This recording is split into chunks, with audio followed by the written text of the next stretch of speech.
আমরা পুঁথি পরিচয় আমরা চলছিল, ঠিক না? তো আজকের আমাদের শ্রীকৃষ্ণ কীর্তনের সেকেন্ড ক্লাস। তো এত দূর অবধি তো আমাদের হয়েছে, আজকে এই জায়গাটা থেকে আমাদের হবে। হ্যাঁ, এখন দেখো, মেন কথা হচ্ছে এই যে শ্রীকৃষ্ণ কীর্তন কাব্য, এর পুঁথিটা কে আবিষ্কার করেছিল?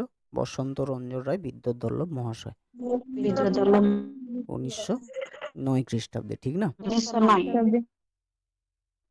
এই পুঁথিটার ভিতরে যে 13টা খণ্ড রয়েছে আর কি, এই 13টা খণ্ডের শুরুতেই, মানে যখনই খণ্ড শুরু হচ্ছে, যেমন জন্মখণ্ড, তার শুরুতে একটা সংস্কৃত শ্লোক রয়েছে। তো সেই রকম মোটামুটি 13টা খণ্ডতে অনেকগুলো সংস্কৃত শ্লোক কিন্তু রয়েছে।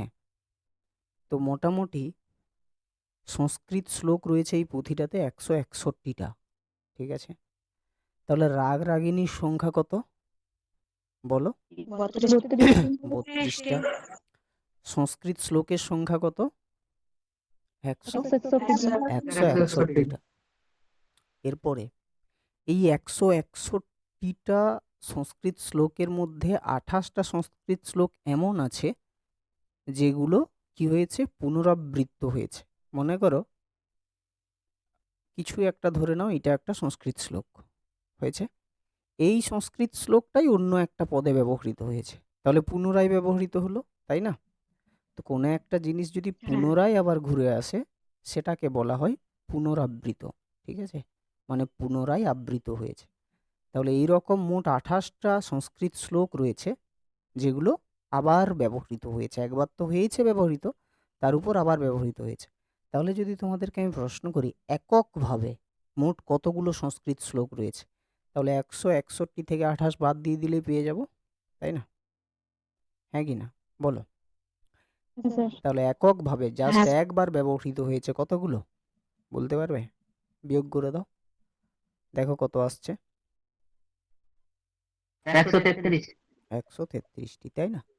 তো যদিও এরকম প্রশ্ন দেবে না, প্রশ্ন দেবে মোট কতগুলো সংস্কৃত শ্লোক রয়েছে। 161টা সংস্কৃত শ্লোক রয়েছে এবং 32টা রাগ রাগিনী রয়েছে, এটা খুব ভালো করে মনে রাখবে, ঠিক আছে? তো এখানে তোমাদের দেখো দেওয়া রয়েছে কোন খণ্ডে কতগুলো সংস্কৃত শ্লোক রয়েছে, এগুলো কোনো দরকার নেই। ওকে, জাস্ট মনে রাখবে 161টা সংস্কৃত শ্লোক রয়েছে মোট। ক্লিয়ার? ক্লিয়ার হয়েছে জায়গাটা? চর্যাপদেও আমরা প্রবাদ প্রবচন দেখেছি, শ্রীকৃষ্ণ কীর্তনও আমরা কিন্তু প্রবাদ প্রবচন দেখব। খুব ইম্পর্ট্যান্ট একটা জায়গা এটা। এটা 90% পরীক্ষাতে এই প্রশ্নটা করা হয় যে চর্যাপদের 2 নম্বরের প্রশ্ন যদি হয়, তাহলে চর্যাপদের দুটো লেখো, প্রবাদ প্রবচন লেখো, কিংবা শ্রীকৃষ্ণ কীর্তন কাব্যের দুটো প্রবাদ প্রবচন লেখো। তাহলে শ্রীকৃষ্ণ কীর্তন কাব্য যখন পড়বে তখন দানখণ্ডে দেখা যায় একটা প্রবাদ, সেটা হচ্ছে আপনার মাসে হরিণী জগতের বৈরী, ঠিক আছে? তো এই যে প্রবাদটা, এই প্রবাদটা চর্যাপদেও রয়েছে। এই প্রবাদটা কোথায় আছে? শ্রীকৃষ্ণ কীর্তনেও আছে। তাহলে এই একটা যদি আমরা মুখস্থ করে রাখি, তাহলে আমরা দুটো ক্ষেত্রে লিখতে পারবো, হ্যাঁ কি না? আপনার মাসে হরিণী জগতের বৈরী। তোমরা সেই গল্পটা পড়নি? ওই হরিণের শত্রুকে, হরিণের শত্রুকে তার শিংগুলো, তাই না? হ্যাঁ কি না রে? তার শিংগুলোই না, হরিণ হরিণেই তো নাকি? ওর যে বড় বড় শিং, শিং মানে বুঝতে পারছো তো? ওর যে বড় বড় শিংগুলো, দেখবে সে যখন জোরে দৌড়াতে যায়, তখন এই শিংগুলোর জন্যই কিন্তু তার জীবনে বিপদটা আসে। তার উপর আবার বলা হয়েছে এই শিংগুলোর জন্যই তার সৌন্দর্যটা রয়েছে, তাহলে তার সৌন্দর্যই তাকে ধ্বংস করছে। এবার আপনার মাংসে হরিণী বৈরী, বৈরী মানে কি? বৈরী, বৈরী মানে হচ্ছে শত্রু। তোমরা যখন অভিষেক কবিতাটা পড়েছ, ওই যে বৈরী দল, মনে পড়ে? অভিষেক কবিতাটা তো পড়েছো ক্লাস 10-এ, পড়নি? তো এখানে বৈরী দল মানেটা কি? শত্রুদের দল। লঙ্কায় বৈরী দল বেড়ে গেছে, তাহলে বৈরী মানে হচ্ছে শত্রু। তাহলে আপনার মাসে, মাসে মানে কি মাংসে, তাই না? হরিণী জগতের বৈরী, অর্থাৎ এই জগতের ভিতরে কারা থাকে? আমরা থাকি, এই আমরা পাষণ্ডরা, যারা আমরা মাংসাশী প্রাণী তো নয়, কিন্তু আমরা মাংসাশী খেতে, বলে না হরিণের মাংস বিশাল টেস্ট, শুনেছো এইটা? তাহলে জগৎ হরিণের মাংস খেতে হ্যাঁ স্যার। পছন্দ করে। তাহলে হরিণ তার নিজের সুস্বাদু, অর্থাৎ হরিণের মাংস যে অতিরিক্ত সুস্বাদু, সেই অতিরিক্ত সুস্বাদু হওয়ার কারণে হরিণ তার নিজের মাংসের জন্যই কি এই জগতের শত্রু, ঠিক না?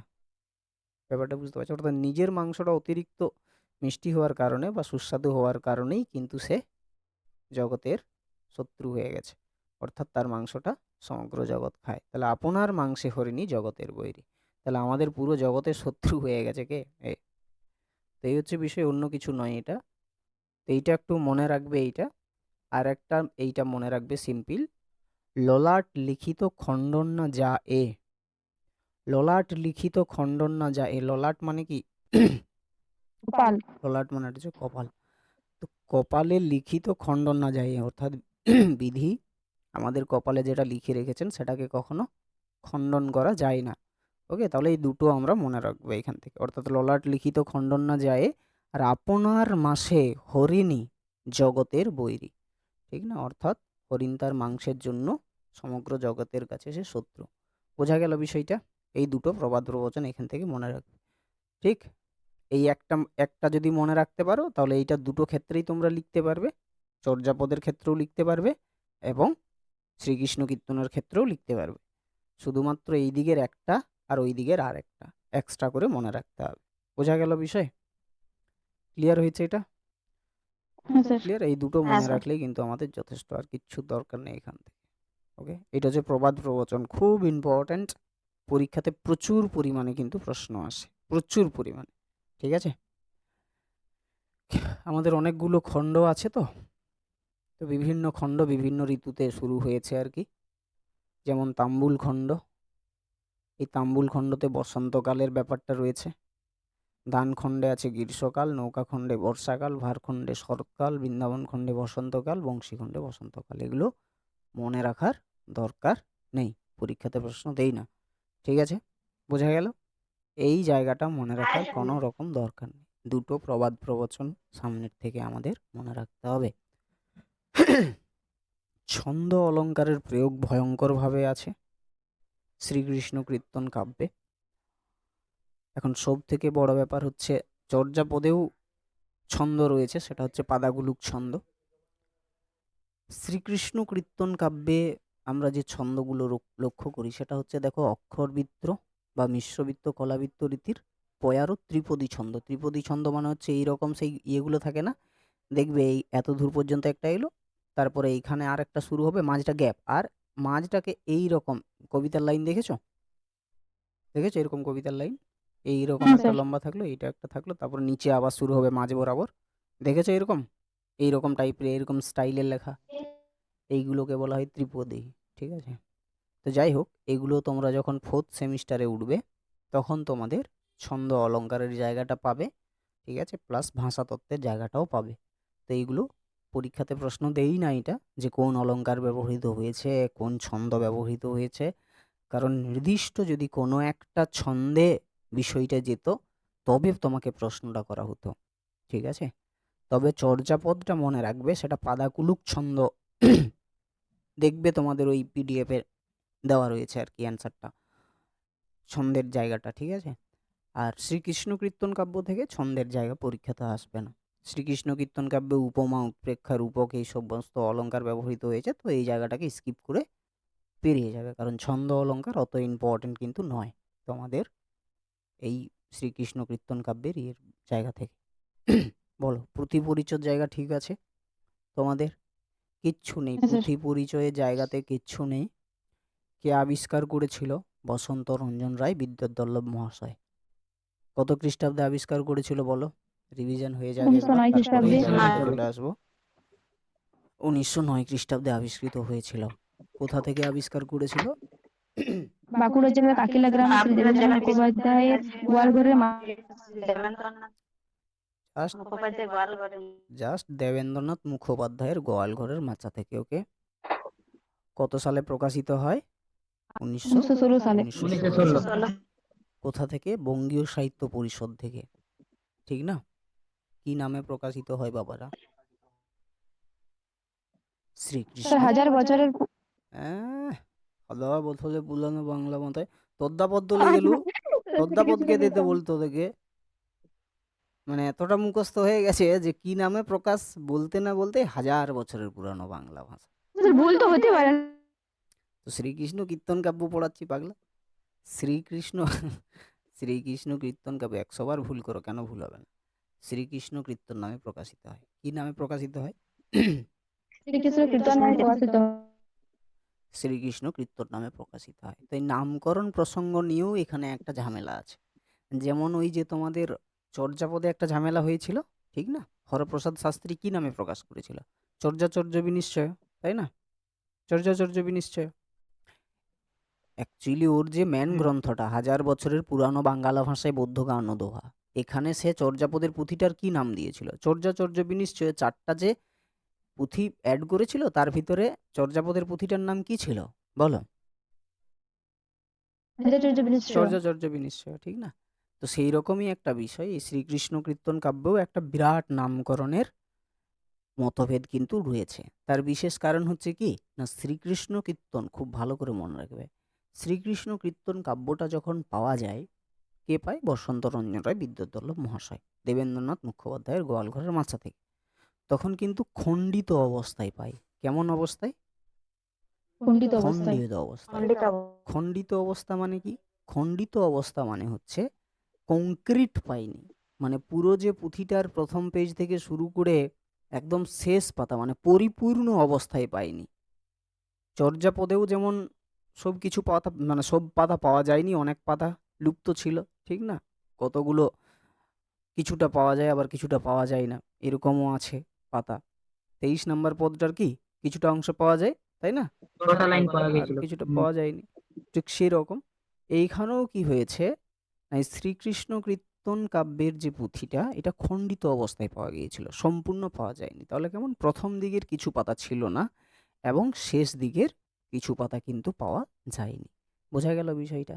তাহলে প্রথম দিকের কিছু পাতা যেহেতু নেই এবং শেষ দিকের কিছু পাতা যেহেতু নেই, আর এই যে জায়গাগুলো মানে যে পাতাগুলো নেই, সেই পাতাগুলোই অ্যাকচুয়ালি ওই নামকরণের জায়গাটা কিন্তু থাকার কথা ছিল, যে অ্যাকচুয়ালি বড়ু চণ্ডীদাসের এই যে পুঁথিটা, এই পুঁথিটার অ্যাকচুয়ালি নামটা কি। তো যেহেতু পাওয়া যায়নি, সেহেতু বসন্ত রঞ্জন রায় বিদ্যাধরবল্লভ মহাশয় যিনি আবিষ্কার করছেন আর কি, যিনি 1916 সালে বঙ্গীয় সাহিত্য পরিষদ থেকে প্রকাশ করছেন, ঠিক আছে? তো ইনি কি করছেন না, নামকরণ করছেন শ্রীকৃষ্ণ কীর্তন।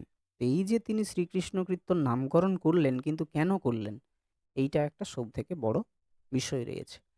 এখানে আরেকটা জিনিস মনে রাখবে, ওই সম্পাদনার জায়গাটা বলতে ভুলে গেছিলাম। এই যে 1916 সালে বঙ্গীয় সাহিত্য পরিষদ থেকে কার সম্পাদনায়, পয়েন্টটা মার্ক করবে, পরীক্ষাতে দেই, কার সম্পাদনায় প্রকাশিত হয়। যখনই বলা হবে চর্যাপদের পুঁথি কার সম্পাদনায় প্রকাশিত হয়, শ্রীকৃষ্ণ কীর্তনের পুঁথি কার সম্পাদনায় প্রকাশিত হয়, দুটোর ক্ষেত্রেই যারা আবিষ্কারক তাদের সম্পাদনাতেই, ঠিক আছে? মানে শ্রীকৃষ্ণ কীর্তনের পুঁথিটা প্রকাশিত হয় বসন্ত রঞ্জন রায় বিদ্যাধরবল্লভ মহাশয়েরই সম্পাদনায়। কত সালে? 1916 সালে। কোথা থেকে? বঙ্গীয় সাহিত্য পরিষদ থেকে। আর চর্যাপদের পুঁথিটাও 1916 সালে। কোথা থেকে বলো? বঙ্গীয় সাহিত্য পরিষদ থেকে। সাহিত্য পরিষদ থেকে। হরপ্রসাদ শাস্ত্রীর সম্পাদনায়, শাস্ত্রীর সম্পাদনায়। ওনার এই সম্পাদনায় 1000 বছরের পুরানো বাংলা ভাষায় বৌদ্ধ গান ও দোহা নামে। এটা একটু মনে রাখবে, ঠিক আছে? পরীক্ষাতে প্রশ্ন দেই। তাহলে নামকরণের জায়গাটা আমরা এলাম।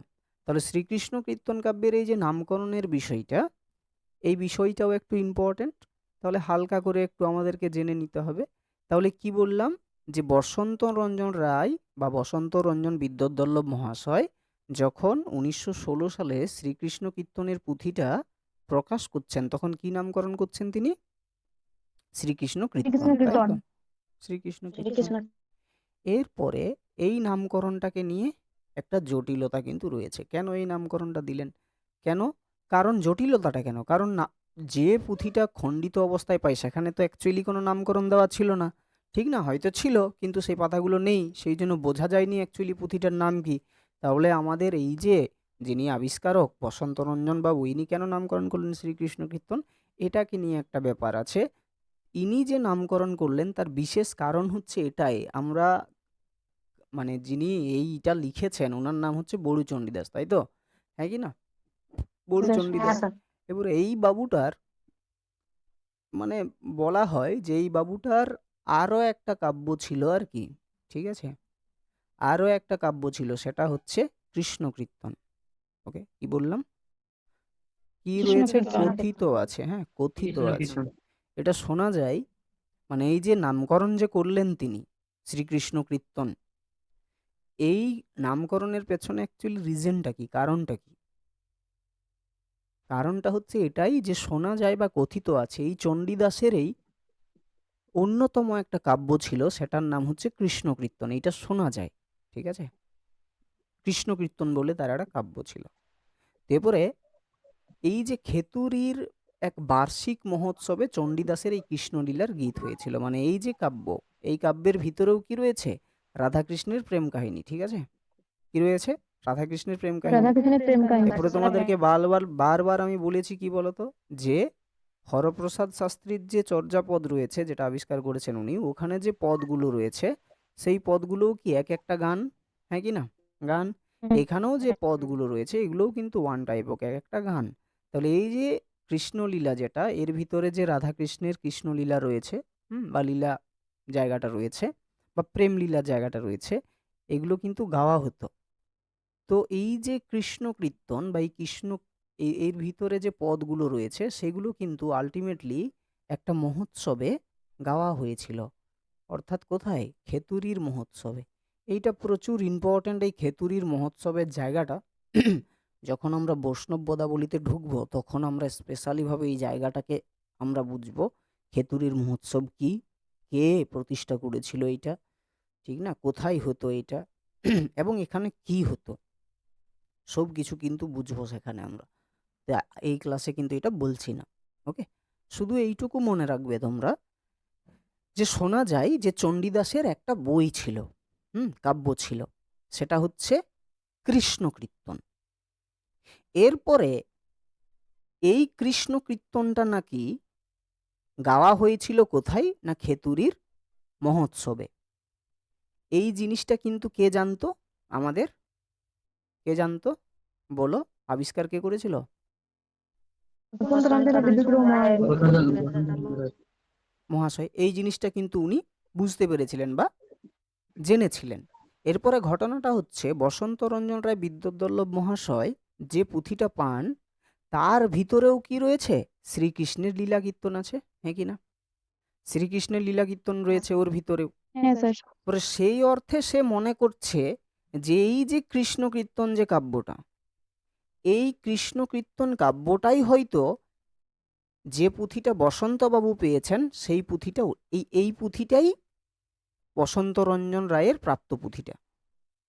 এরপরে যেহেতু এটার ভিতরেও লীলা কীর্তন এবং এটার ভিতরেও লীলা কীর্তন, কার লীলা কীর্তন? কার? শ্রীকৃষ্ণের শ্রীকৃষ্ণ, রাধাকৃষ্ণের ওই রাধাকৃষ্ণের আর কি। সে কারণে সে নামটা কি দিয়েছিল এখানে? শ্রীকৃষ্ণ কীর্তন। ওকে, এই জায়গাটা তোমাদেরকে জাস্ট একটু বুঝতে হবে। মানে মেন বিষয় হলো কি না, কথিত আছে, ঠিক আছে? এরপরে এই জিনিসটা তো আর পাওয়া যায়নি রে বাবা, এটাই হচ্ছে মেন বিষয়।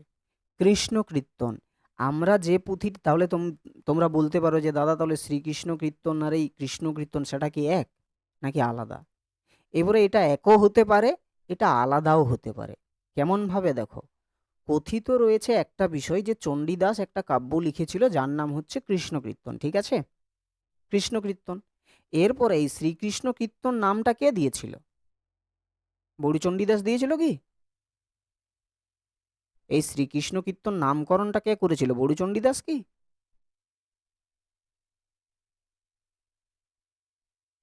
শ্রীকৃষ্ণ কীর্তন নামকরণটা কে করেছিল?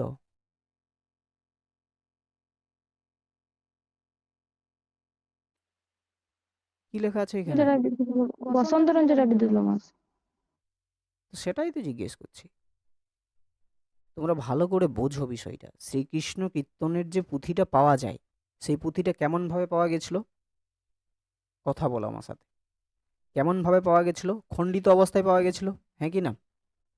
খণ্ডিত হ্যাঁ মনে করো তুমি একটা জামা পরে আছো, এরপরে ওই জামাটার যেখানে কোনো একটা জায়গাতে তো দাম লেখা থাকে রে ভাই। মানে পরে আছো না, তুমি শপিং মলে গেছো, সেখানে গিয়ে যে জামাটা নেবে সেই জামাটার তো কোনো একটা জায়গাতে দাম লেখা থাকে, থাকে কি থাকে না? এটা বলো আমাকে থাকে প্রথমে। থাকে স্যার। এরপরে সেটা যদি না থাকে তাহলে তুমি অনুমান করবে, নাকি তুমি মানে বুঝতে পেরে যাবে যে এটার দাম কত? তুমি অ্যাপ্রোপ্রিয়েট বুঝতে পারবে যে এটার দাম কত? বলো। না স্যার, অনুমান করতে।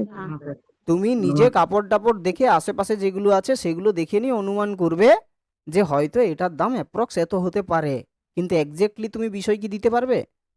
পারবে না তো। তাহলে যে জায়গায় পুঁথি, সবসময় মনে রাখবে পুঁথি, পুঁথিটা কেমন ভাবে পাওয়া গেছিল? খণ্ডিত অবস্থায় পাওয়া গেছিল। খণ্ডিত মানে কি? প্রথম দিকের কিছু পাতা পাওয়া যায়নি শ্রীকৃষ্ণ কীর্তনের, আর শেষের দিকে কিছু পাতা পাওয়া যায়নি। এরপরে সেই পাতাগুলোই পাওয়া যায়নি যে পাতাতে পুঁথিটার নামকরণটা থাকতো, মানে এই পুঁথিটার নাম এটা। তাহলে যখন পাওয়া যায়নি, তখন যিনি এটা নামকরণ করছেন, পাওয়া যায়নি মানে কি? ওর কোনো নাম পাওয়া যায়নি, সোজা কথা। এরপরে যিনি প্রকাশ করছেন উনিই তো এনার নামকরণটা করে প্রকাশ করছেন, হ্যাঁ কি না? তাই তো রে। হ্যাঁ স্যার। তাহলে হুম। প্রকাশটা কে করছে? বসন্ত রঞ্জন রায় বিদ্যোৎবল্লভ মহাশয়। এরপরে শ্রীকৃষ্ণ কীর্তন যে এ প্রকাশ করেছে, এটা কি 100% শিওর যে এটার নাম এটাই? তোমরা নিজেরা বলো, এটার নাম এটাই? বসন্ত না রঞ্জন স্যার। রায় কি এটা এই না স্যার। পাতাগুলো পেয়েছিল যে পাতাতে নামকরণটা লেখা ছিল? পেয়েছিল কি? না স্যার। না স্যার, পায়নি। পাইনি। তাহলে এই নামকরণটা তার নিজস্ব একটা মন গড়া নামকরণ, তাই না? এরপরে এই যে মন গড়া নামকরণটা, তিনি কেন এরকম মন গড়া নামকরণ করলেন? এর পেছনে যখন রিসার্চ করছে, ইনি দেখো যে যে সময় আবিষ্কার হয় তার 7 বছর পরে প্রকাশ করছে, হ্যাঁ কি না? তাহলে এখন এই যে লম্বা একটা ডিউরেশন, এই সময়ে তিনি পুরো পুঁথিটা রিসার্চ করেছেন, সংগ্রহ করেছেন, বোঝার চেষ্টা করেছেন যে এটার নামকরণ কি হতে পারে।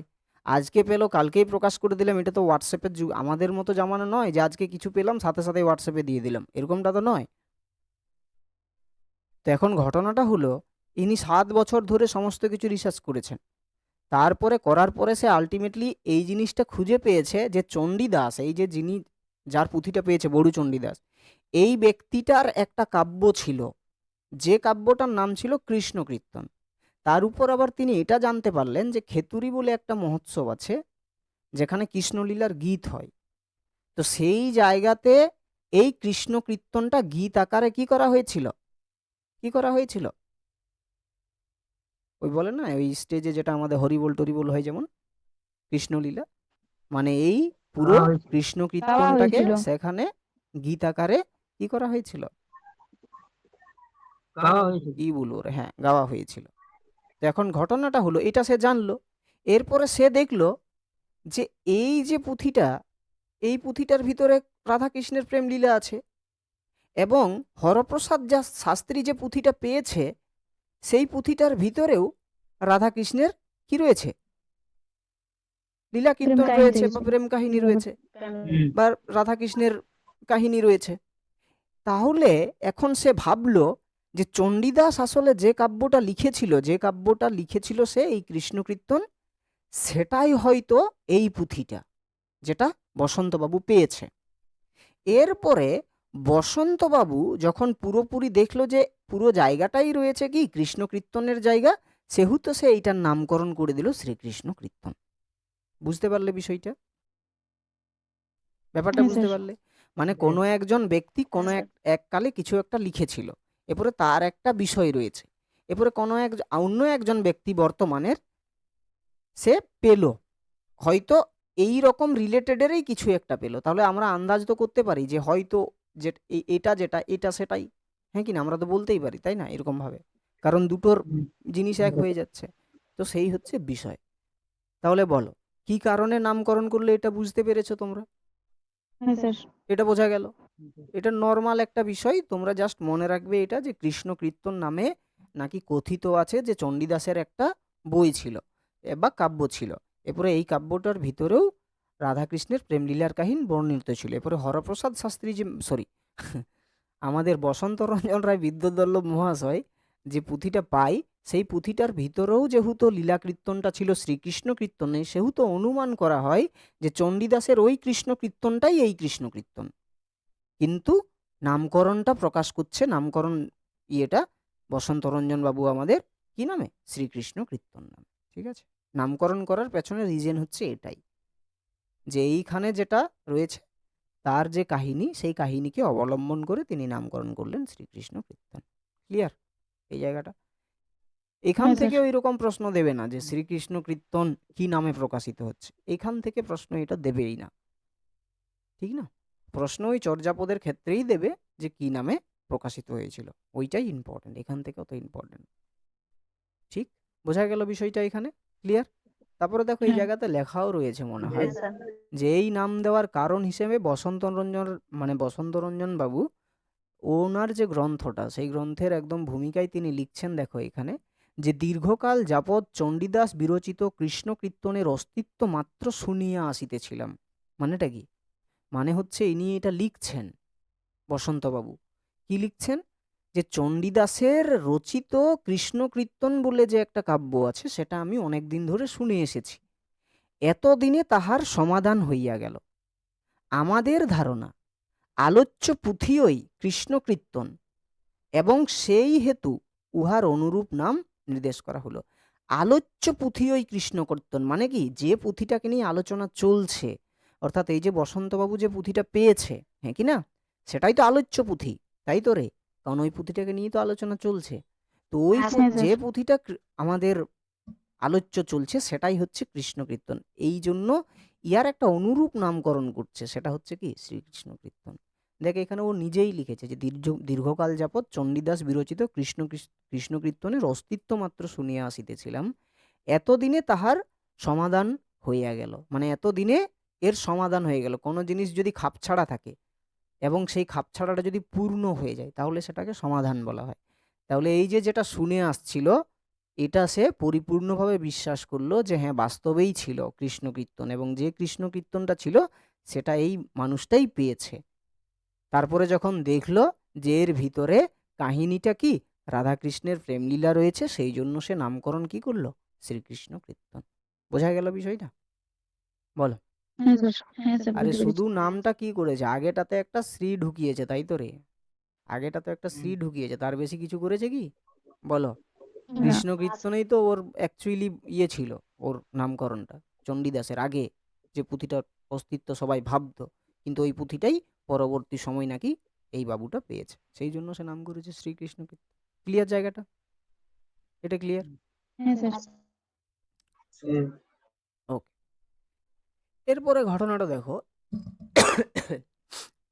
খুব ইম্পর্ট্যান্ট, প্রচুর ইম্পর্ট্যান্ট, পরীক্ষাতে 99.9% আছে, প্রচুর ইম্পর্ট্যান্ট এটা। আগে কি হলো নামকরণ প্রসঙ্গে, ওগুলো কিচ্ছু ইম্পর্টেন্ট নয়, মেন ইম্পর্টেন্ট এটা। এই যে পুঁথিটা যেটা পাওয়া গেছে, কোথায় পাওয়া গেছে? দেবেন্দ্রনাথ মুখোপাধ্যায়ের গোয়ালঘরের মাচা থেকে, ঠিক না? স্যার। বোঝা গেল? এই পুঁথিটার ভিতরে না একটা চিরকুট পাওয়া যায়। কি পাওয়া যায়? চিরকুট পাওয়া যায়। চিরকুট মানে কি, ওই রকম একটা হয়তো পাতা আর কি, ঠিক আছে, চিরকুট টাইপের, যেখানে মানুষ কিছু লিখে রাখে, এক্সট্রা এক্সট্রা তথ্য। ওকে, এবার এই চিরকুটটাতে লেখা কি ছিল বলতো? শ্রীকৃষ্ণ সন্দর্ভ। এবার এইটা যখন সামনে চলে এলো, তখন কিন্তু নামকরণ নিয়ে বিরাট একটা ঝামেলা সৃষ্টি হয়ে গেছে। হরপ্রসাদ শাস্ত্রী বাবু, সরি, বসন্ত রঞ্জন রায় বাবু, উনি তো কোনো রকম কোনো পাতা টাতা পাইনি, প্রথমের পাতাও পাইনি, শেষের পাতাও পাইনি, এবং তার অনুমান ভিত্তিক তিনি নামকরণ করলেন যে শ্রীকৃষ্ণ কীর্তন। কিন্তু পরবর্তী সময় এই পুঁথিটা কোথায় রাখা হয়েছিল সংরক্ষিত আকারে? কোথায় রাখা হয়েছিল সংরক্ষণ করে? চিরকুটের মধ্যে না না না না, বনবিষ্ণুপুরের রাজগ্রন্থাগারে। বনবিষ্ণুপুরের রাজগ্রন্থাগারে। এবারে বনবিষ্ণুপুরের রাজগ্রন্থাগারে যখন রক্ষিত ছিল, ঠিক আছে, ভালো করে বুঝবে। ছিল, সেই সময় একজন ব্যক্তি এসেছিল আর কি, ঠিক আছে, একজন ব্যক্তি এসেছিল, এসে নিয়ে এই পুঁথিটা থেকে কিছুগুলো পাতা সে নিয়ে গিয়েছিল, ঠিক কিছুগুলো পাতা নিয়ে গিয়েছিল আর কি, এবং পরবর্তী সময় ফেরত দিয়ে দিয়েছিল। সেটার হিসেব লেখা ছিল নাকি কিসের হিসাব লেখা ছিল সেটা বলা বড় দুষ্কর, কিন্তু মেন বিষয় হলো যে এই পুঁথিটার ভিতরে একখানি টুকরো একটা কাগজ পাওয়া যায় যেখানে লেখা ছিল শ্রীকৃষ্ণ সন্দর্ভ। এবারে যেহেতু এই নামটা লেখা ছিল, সেহেতু অনেক গবেষক মানে অনেক গবেষকগণ ওরা কি বলছে যে এই পুঁথিটার নামকরণ কি হবে বলো। যখন এই জিনিসটা পাওয়া যায়, এই জিনিসটা যখন পাওয়া যায়, তখন অনেক গবেষকগণ কি বলছে যে এর নামকরণ কি হতে পারে, যে শ্রীকৃষ্ণ কীর্তন না, এর নামকরণ শ্রীকৃষ্ণ সন্দর্ভ। সন্দর্ভ। অনেক ব্যক্তি এরকম বলেছে, কিন্তু মেন বিষয় হলো, তোমাদের মনে রাখার বিষয় হলো এটাই যে শ্রীকৃষ্ণ কীর্তনের যে পুঁথিটা পাওয়া গিয়েছিল তার ভিতরে একখানি চিরকুট পাওয়া যায়। এই চিরকুটে কি নাম লেখা ছিল এইটা তোমাদের ইম্পর্টেন্ট প্রশ্ন হচ্ছে এটাই। বলো, চিরকুটের শ্রীকৃষ্ণ সন্দর্ভ। শ্রীকৃষ্ণ সন্দর্ভ, এটা মনে থাকবে সবার, এটা মনে থাকবে সবার, শ্রীকৃষ্ণ হ্যাঁ সন্দর্ভ। স্যার। শুধু এইটাই মনে রাখার বিষয়, নামকরণ প্রসঙ্গে যত যা কিছু আছে কিচ্ছু মনে রাখার দরকার নেই। পরীক্ষাতে যদি আসবে তাহলে নামকরণ প্রসঙ্গ থেকে একটা জিনিসেই আসে, সেটা হচ্ছে শ্রীকৃষ্ণ কীর্তনের পুঁথির ভিতরে একটা চিরকুট পাওয়া গিয়েছিল, সেই চিরকুটটার মধ্যে কি লেখা ছিল এটা বলো। শ্রীকৃষ্ণ সন্দর্ভ লেখা ছিল। শ্রীকৃষ্ণ সন্দর্ভ, জাস্ট এইটুকুটা কিন্তু তোমাদেরকে মনে রাখতে হবে, আর অন্য কিচ্ছু মনে রাখার কিন্তু দরকার নেই। ওকে, তো বিভিন্ন জন বিভিন্ন বলেছে, দেখে নাও এখানে, এখানে নর্মাল একটু দেওয়া রয়েছে, দেখো শ্রীকৃষ্ণ কীর্তন এই যে নামকরণ, এইটাকে নিয়ে প্রথম সংশয় প্রকাশ করেছিল মোহাম্মদ শহীদুল্লাহ, ঠিক আছে। সে কি বলেছিল যে এর চিরকুটের ভিতরে যেহেতু শ্রীকৃষ্ণ সন্দর্ভ রয়েছে সেহেতু এর সম্ভাব্য নাম শ্রীকৃষ্ণ সন্দর্ভই। এইদিকে দেখ বিমান বিহারী মজুমদার কি বলেছিল যে এই নাম, এই কাব্যের নামকরণ হওয়া উচিত কি রাধাকৃষ্ণের ধামালি। ধামালি মানে হচ্ছে রঙ্গরস, ঠিক আছে।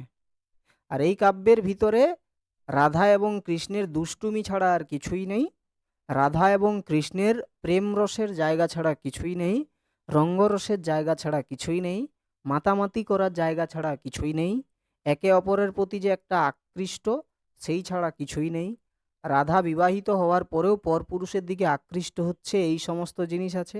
কৃষ্ণ একটা এমন একটা ছাবরি ছেলে যে রাধার মানে রূপ যৌবনের কথা শুনেই বা রূপ বর্ণনা শুনেই তার প্রতি কামাসক্ত হয়ে তাকে সম্ভোগ করার যে ইচ্ছা বা বাসনা সেটাই প্রকাশ পেয়েছে। সে কারণে বিমান বিহারী মজুমদার বলেছে যে এটার নাম হচ্ছে রাধাকৃষ্ণের ধামালি। ধামালি মানেই হচ্ছে কি ওই কৌতুকপূর্ণ বিষয় যেখানে কি পজিটিভের থেকে নেগেটিভ বেশি আছে, মানে দুজনের ওই ফুর্তি, ফুর্তি মানে বুঝো তো? ফুর্তি করার জায়গা। ওকে, বুঝতে পেরেছো বিষয়টা কি বললাম? ধামালি মানে হচ্ছে এটাই, যেখানে মানে ওই কৌতূহল বেশি আছে, কৌতুকপূর্ণ যে জায়গা সেটা, পাশাপাশি এনাদের দুজনের যে দুষ্টুমি সেটা, রঙ্গরসের যে জায়গা সেটা। ওকে, সেই জন্য কি বলেছে যে এই পুঁথিটার অ্যাকচুয়ালি নামকরণ করা উচিত রাধাকৃষ্ণের ধামালি। মানে দেখো, পুঁথিতে রাধা ও কৃষ্ণ পরস্পর পরস্পরের প্রতি ধামালি, ঠিক আছে।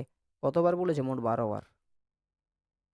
ওকে, তো এইগুলো ছেড়ে দাও, মেন কথা হলো এইটা যে রাধাকৃষ্ণের ধামালি এই নামকরণটা কে করেছিল? বিমান বিহারী মজুমদার। এইটা কিন্তু ইম্পর্ট্যান্ট, এইটা ইম্পর্ট্যান্ট, এইটা একটু মনে রাখার চেষ্টা করবে যে রাধাকৃষ্ণের ধামালি, শ্রীকৃষ্ণ কীর্তন কাব্যকে রাধাকৃষ্ণের ধামালি বলে কে নামকরণ করেছিল বলো? বিমান বিহারী এইটা কিন্তু একটু ইম্পর্ট্যান্ট, সুতরাং এই জায়গাটাতে একটু বিষয়টা লক্ষ্য করবে, ঠিক আছে, মানে একটু মনে রাখার চেষ্টা করবে, ঠিক আছে। আর ধামালি নিয়ে অত বেশি মাতামাতি করার কোনো দরকার নেই। ধামালি ওই বারবার বলছি, ধামালি মানে হচ্ছে রাধা এবং কৃষ্ণের দুষ্টুমি। কৃষ্ণ দেখবে এই পুঁথিতে রাধাকে শুধুমাত্র ওই উত্ত্যক্তই করেছে। উত্ত্যক্ত মানে কি? বিরক্ত আর কি। ওকে, বড়াই এমন একটা কাজ করেছে যার তো কোনো কিছু বলারই নেই। সে ওর রূপযৌবন দেওয়ার পরে বড়াই এটা খুব ভালো করে জানে যে রাধা বিবাহিত, তবুও কিন্তু কৃষ্ণের ফাঁদে ফেলার জন্য বড়াই এদিকে ওদিকে ছুটে বেড়াচ্ছে, ঠিক না? তো এই আর কি। তারপর আবার কৃষ্ণের ছল চাতুরি বহু কিছু রয়েছে, যখন তোমরা সেকেন্ড সেমিস্টারে উঠবে, যখন এই কাব্যগুলো লাইন ধরে ধরে পড়বে, তখন বুঝতে পারবে অ্যাকচুয়ালি শ্রীকৃষ্ণ কীর্তন কাব্যটা কি জিনিস। ঠিক না? এই জিনিসটা একটু মনে রাখার এখানে চেষ্টা করবে। ক্লিয়ার? তাহলে বিমান বিহারী মজুমদারের মতে শ্রীকৃষ্ণ কীর্তন কাব্যের নাম কি? ধামালি। ধামালি লইরে, রাধা কৃষ্ণের রাধা ধামালি। কৃষ্ণের ধামালি। রাধা কৃষ্ণের ধামালি। বোঝা গেল? ক্লিয়ার? রচনাকাল নিয়েও একটা ইয়ে রয়েছে আর কি, মতভেদ রয়েছে। তো এইগুলোকে নিয়ে অত আমাদের মাথা ঘামিয়ে কোনো লাভ নেই। আমাদের এই যে রাখাল দাস বন্দ্যোপাধ্যায়, এই রাখাল দাস বন্দ্যোপাধ্যায় 3 ধরনের লিপি আবিষ্কার করেছিল, তাই তো? হ্যাঁ কি না? 3 ধরনের লিপি বলেছিল। স্যার এবারে সেই সমস্ত দিক দিয়ে বিচার বিশ্লেষণ করে নিয়ে বলা হচ্ছে, মানে একবার, মানে এই যে তার যে গ্রন্থটা রয়েছে আর কি, ঠিক আছে, এই যে শ্রীকৃষ্ণ কীর্তন পুঁথির লিপিকাল বলে একটা গ্রন্থ আছে, কার? এই আমাদের রাখাল দাস বন্দ্যোপাধ্যায়ের। ওকে, এখানে সে বলেছিল যে এটার রচনাকাল সম্ভবত 4র্দশ শতাব্দীর প্রথম দিকে, কিন্তু পরবর্তী সময় সে আর একটা গ্রন্থে, ওরে the origin of the Bengali script, ঠিক আছে, এখানে সে বলেছিল লিপিকাল 5ম শতকে। তো আমাদের অত কিছু দরকার নেই, আমাদের জাস্ট মনে রাখবে শ্রীকৃষ্ণ কীর্তনের রচনাকাল 5ম শতাব্দী। বোঝা গেল বিষয়টা? এটা চৈতন্য পূর্ব যুগের রচনা, ঠিক আছে? ওই চৈতন্য পূর্ব এবং চৈতন্য পরবর্তী, এটা তাহলে যদি এইটা যদি চৈতন্য পূর্ব যুগের রচনা হয়, তাহলে চণ্ডীদাস চৈতন্য পূর্ব নাকি চৈতন্য পরবর্তী? পূর্ববর্তী। শ্রীকৃষ্ণ কীর্তন কে করেছে? বড়ু চণ্ডীদাস, তাই তো? হ্যাঁ কি না? হ্যাঁ বড়ু চণ্ডীদাস। হ্যাঁ স্যার। এই বড়ু চণ্ডীদাসে অ্যাকচুয়ালি নাকি শেষে গিয়ে নিয়ে বৈষ্ণব পদাবলীর চণ্ডীদাস, ঠিক আছে, এর একটা কাহিনী আছে, সেটা বৈষ্ণব পদাবলীতে পড়ানো হবে। তো এখন ঘটনাটা হলো, এই যে বড়ু চণ্ডীদাস, এই বড়ু চণ্ডীদাস চৈতন্য, এই এই শ্রীকৃষ্ণ কীর্তন চৈতন্য পূর্ববর্তী রচনা, হ্যাঁ কি না? এটা তোমরা আগের ক্লাসে জেনেছো। তাহলে শ্রীকৃষ্ণ হ্যাঁ। কীর্তন যদি চৈতন্য পূর্ববর্তী রচনা হয়, পঞ্চদশে হয়, তাহলে ইনি যিনি এটার যে রচনা করেছে, সে চৈতন্য পূর্ববর্তী হবে নাকি চৈতন্য পরবর্তী হবে?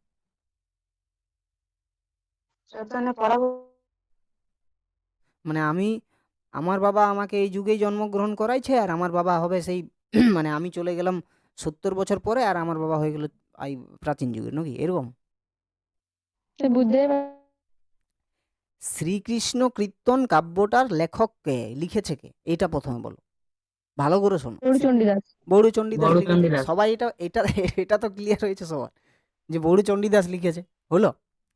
এখন ঘটনাটা হলো যে শ্রীকৃষ্ণ কীর্তন কাব্যটা, আমি তোমাদেরকে বলছি এই কাব্যটা চৈতন্য পূর্ববর্তী একটা কাব্য, ঠিক আছে, হলো চৈতন্য পূর্ববর্তী কাব্য।